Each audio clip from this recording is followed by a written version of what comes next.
আসসালামু আলাইকুম, কেমন আছেন সবাই? আশা করছি যে যেখান থেকে ভিডিওটি দেখছেন সবাই আল্লাহর অশেষ রহমতে অনেক ভালো আছেন, সুস্থ আছেন। আলহামদুলিল্লাহ আমরাও ভালো আছি। আজকের ভিডিওটি সাজিয়েছি কিভাবে আপনাদের সাথে শেয়ার করছি। আশা করি পুরো ভিডিওটা ভালো লাগবে। আজকে আমি একটা গাছ তৈরি করেছি, আর্টিফিশিয়াল গাছ। আসলে এই গাছগুলো অনেক টাকা দিয়ে কিনতে পাওয়া যায়। যাদের অত টাকা নেই, মধ্যবিত্ত আমার মতো, তারা কিন্তু এভাবেই কাজটা করে নিতে পারেন। যাই হোক, প্রথমেই রিকোয়েস্ট করে বলি, একটা লাইক দিয়ে পুরো ভিডিওটি দেখবেন।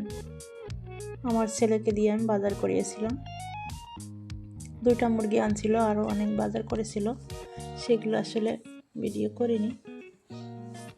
যাই হোক, এই যে 2টা মুরগি কিন্তু আমি দ্রুতই কেটে নিচ্ছি। আমি প্রথমে কিন্তু এভাবে কেটে রাখি, একদম টুকরো টুকরো করি না, আমি আস্তে আস্তে রাখি। একটা মুরগি 6 ফালি করে রাখি, যাতে করে আমার কাজ করতে অনেক সুবিধা হয়। আর এই যে আমি সুন্দর মতো ধুয়ে নিচ্ছি। আসলে এভাবে রাখলে কি হয়, আস্তে আস্তে রাখলে যখন বের করি রান্না করার জন্য, তখন কিন্তু এগুলো টুকরো টুকরো করে যে আমার পরিমাণ মতো কেটে নিই আর কি। যাই হোক, আমি কিন্তু অনেক সুন্দর করে ধুয়ে নিচ্ছি, একদম নাল বিজল যেগুলো, ওগুলো সব সুন্দর করে ধুয়ে নিচ্ছি।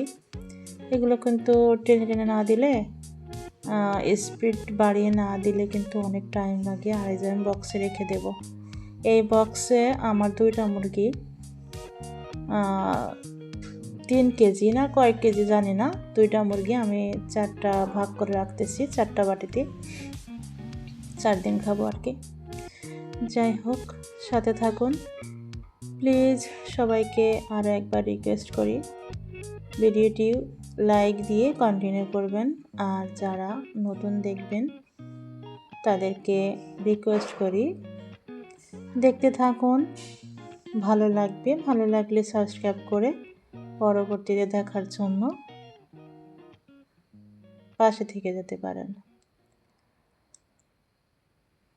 মুরগিগুলো আমি সুন্দর করে রেখে দিচ্ছি। এই মুরগিতে অল্প কিছু রান্না করব আর আমি রেখে দেব। আসলে সুন্দর সুন্দর আপুরা এত সুন্দর কমেন্ট করে, যা কমেন্ট দেখলে মনের ভিতরে অনেক শান্তি লাগে, আর পরবর্তীতে ভিডিও তৈরি করার জন্য আগ্রহ বাড়ে। আপুদেরকে অনেক ভালোবাসা রইল, যারা আমার ভিডিও পরিপূর্ণ দেখে, লাইক দেয় এবং সুন্দর মতো একটা কমেন্ট করে, সবার জন্য অনেক ভালোবাসা দোয়া রইল।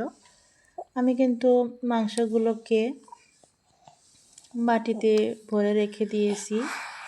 আর এই যে আমি রান্নাও করে নিয়েছি। আর এই যে কলটা একটু নষ্ট হয়ে গেছে, পানি পড়তেল না, তাই একটু পরিষ্কার করে নিলাম। আর এই যে আমার কাজ, আসলে অনেক দিন ধরে এগুলো একটা গাছ তৈরি করব বলে ভাবতেছিলাম, তাই ফাইনালি গাছটাকে বানানোর জন্য রাত্রেই আর কি বানাতে চাচ্ছি।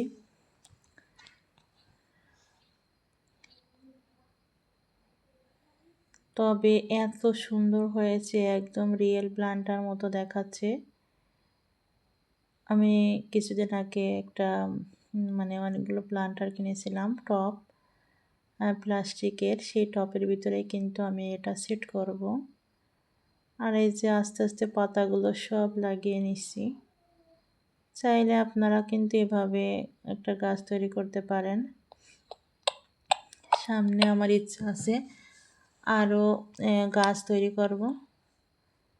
আসলে ঘরের ভিতরে কিন্তু রিয়েল গাছগুলো খুব কম থাকে, তাই এভাবে আর্টিফিশিয়াল গাছ কিনতেও কিন্তু অনেক টাকার প্রয়োজন। তাই আমি এই আইডিয়াটা কেমন হয়েছে আইডিয়া করে গাছটা বানালাম। প্লিজ একটা কমেন্ট করে জানাবেন আমার এই আইডিয়াটা কেমন হয়েছে। আর একদম অনেক অল্প টাকায় এই গাছটা বানিয়েছি।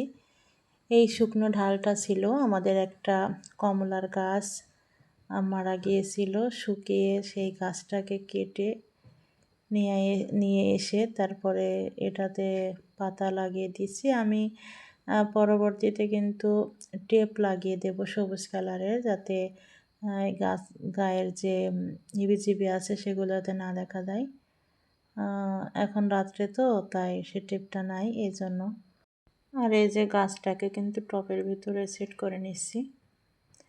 আর এখানে দিয়েছি কিছু ইটের খোয়া, ছোট ছোট ইট দিয়েছি যাতে এটা শক্তভাবে থাকে, দাঁড়িয়ে থাকতে পারে, পড়ে যাতে না যায়। প্লিজ আরও একবার রিকোয়েস্ট করি, যারা দেখবেন একটা লাইক দিয়ে দেখবেন, আর যারা নতুন আছেন সাবস্ক্রাইব করে সাপোর্ট করবেন। এই পর্যন্ত সবাইকে অনেক দোয়া ও ভালোবাসা নিয়ে সবার প্রতি, আর আমার ভিডিও দেখার জন্য অনুরোধ জানিয়ে আজকের মতো শেষ করছি। আজকের ভিডিওটি এই পর্যন্তই রাখলাম। সবাই আমার জন্য দোয়া করবেন, আমি সবার জন্য দোয়া করি, এবং আমি যাদের ভিডিও দেখি লাইক দিয়ে দেখা শুরু করি এবং কমেন্ট করে শেষ করি। যাই হোক, সবাই ভালো থাকবেন, সুস্থ থাকবেন। আল্লাহ হাফেজ। আসসালামু আলাইকুম।